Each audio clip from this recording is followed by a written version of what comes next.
ఈ సంక్లిష్ట సమయంలో ఆర్యధర్మ విరుద్ధం అంటే అర్జునుడి క్షత్రియుడు అంటే మళ్ళీ కులం వైపు వెళ్ళిపోకండి. భగవద్గీతలో అక్కడ కులం గురించి చెప్పలేదు.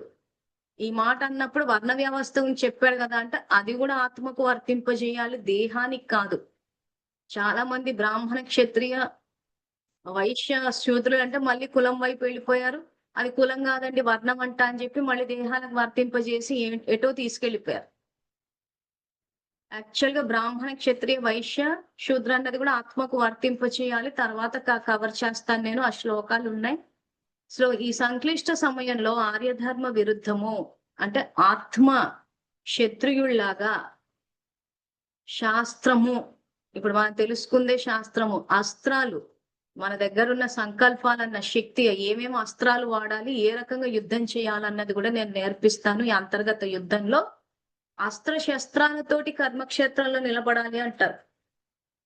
సో అస్త్రాలు ఏంటంటే మనలో ఉన్న శక్తులు. అస్త్రాలు ఏంటో కూడా చెప్తాను నేను. తర్వాత అస్త్ర శస్త్రం అంటే నాలెడ్జ్. సో ఏ రకంగా నేను కర్మక్షేత్రంలో అస్త్ర శస్త్రాలతోటి యుద్ధం చేసి విజయులు అవ్వాలి.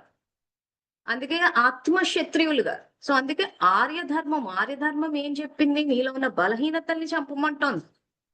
సో ఆర్యధర్మానికి విరుద్ధంగా అపకీర్తిదాయకం అంటే రోజు యుద్ధం చేయనంటున్నాడు అర్జునుడు.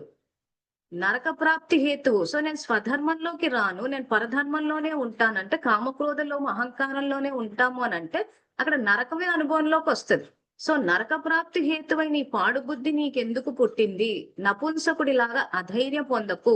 నిజంగా అధైర్యపడాల్సిన అవసరం లేదు. ఎందుకంటే స్వామివారు తోడుగా ఉన్నారు కాబట్టి మనకు జ్ఞానాన్ని ఇస్తారు, శక్తిని ఇస్తారు. అంటే అస్త్రాలు శస్త్రాలు రెండు ఆయనే ఇస్తాడు.